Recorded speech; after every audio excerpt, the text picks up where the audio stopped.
plugs in it. We got a new bumper. This one's kind of been up, but we do got a new bumper, so I just gotta put it on. I got this working now.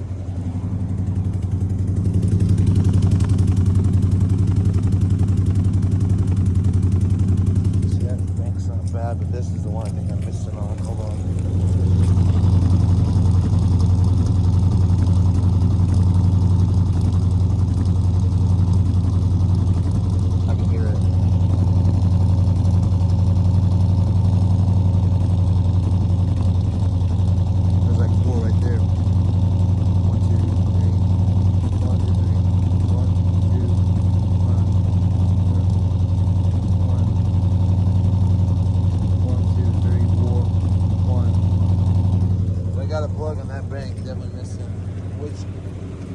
Just because it's on that side against that bank, I'm thinking it's going to be this bank.